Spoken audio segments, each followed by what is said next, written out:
ici Serge 1965. Le thème d'aujourd'hui, c'est « Aimez-vous la liberté ?» Eh bien, avant de commencer, je voudrais vous offrir une petite gorgée de café, parce que vous allez en avoir besoin. Disons que pour commencer, pour savoir si vous êtes une personne libre ou non, il suffit probablement de regarder le style de vie que vous menez. Et je pourrais prendre comme exemple l'alcoolique, comme moi j'étais, parce que le Seigneur m'a guéri de l'alcoolisme.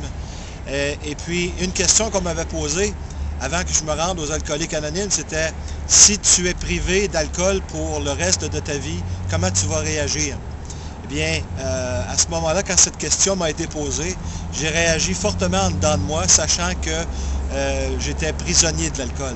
Eh bien, c'est la même chose en ce qui regarde le péché en général.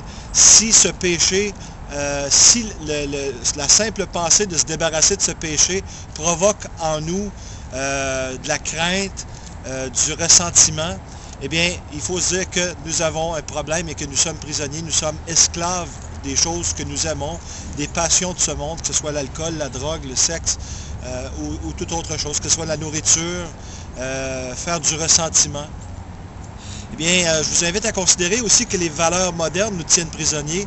Vous n'avez qu'à penser à combien de temps vous passez devant la télévision. Et si je vous dis aujourd'hui ou pour demain, vous allez devoir fermer le téléviseur et vous en priver pour le restant de vos jours, si cela provoque en vous, je dirais, un gros questionnement ou une crainte, eh bien, il y a un problème.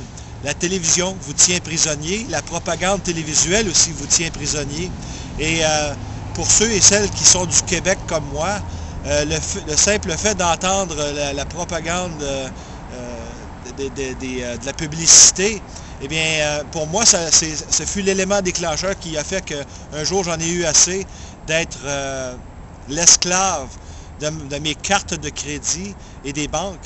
Et puis, j'ai décidé de fermer le téléviseur. Et aussi, j'en avais assez des nouvelles à la télévision, des mauvaises nouvelles.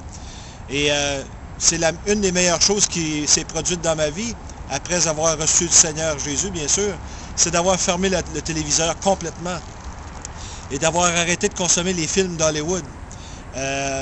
Aussi, je dirais que si vous voulez garnir votre compte en banque, il suffit de fermer la télévision, comme ça vous aurez moins de tentations pour acheter les derniers meubles de Brault et Martineau, entre autres. Moi, je sais que j'ai... parce qu'aujourd'hui, je me considère comme un esclave du Seigneur Jésus, eh bien, un esclave de son amour et un esclave aussi de vouloir propager cette bonne nouvelle qu'il y aurait réconciliation auprès de Dieu en mettant notre foi dans Jésus-Christ. Eh bien, je vous invite à considérer que la liberté à laquelle vous tenez tellement est peut-être présentement très loin de vous parce que si vous n'êtes pas avec Christ, vous êtes automatiquement un esclave de votre propre péché. Et Jésus veut vous libérer car en Jean 5, 32, si ma mémoire est bonne, il a dit, vous connaîtrez la vérité vous affranchira. Et aussi, vous êtes probablement, si vous êtes sans Christ, sans le Seigneur Jésus, vous êtes esclave de la peur de la mort. Et veut pas, vous allez faire tout en votre pouvoir au cours de votre vie à vous tenir loin de Jésus pour essayer d'effacer cette crainte par toutes sortes de moyens. C'est pour ça que les gens tombent dans l'alcool, la drogue ou la pornographie. C'est pour effacer cette crainte de la mort qu'il y a en nous et pour combler ce vide intérieur que seul Jésus-Christ peut combler. Et à ce sujet, je vous invite à l'inviter en dedans de vous parce que même si ce que je vous dis peut paraître insultant pour votre raison, dites-vous qu'il a inscrit l'éternité en dedans de chacun de nous, comme il est écrit en Ecclésiaste 3:11.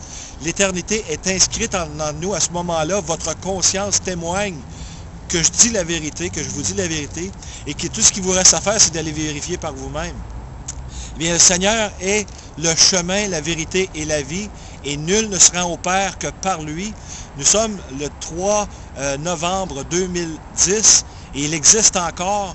Il cogne à la porte de votre cœur, et il souhaite ardemment que vous l'invitiez dans votre cœur, qu'il fasse partie de votre vie. Il vous aime. Il veut que vous vous détourniez du mal. Il veut bien sûr que vous changiez de style de vie. Et cela ne veut pas dire être prisonnier d'une religion.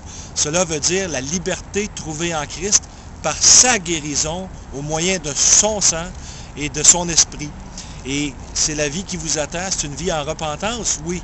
Une vie où on met en pratique ce que le Seigneur nous commande et faire sa volonté à lui au lieu de faire la nôtre qui nous amène sur le chemin de perdition, le chemin large.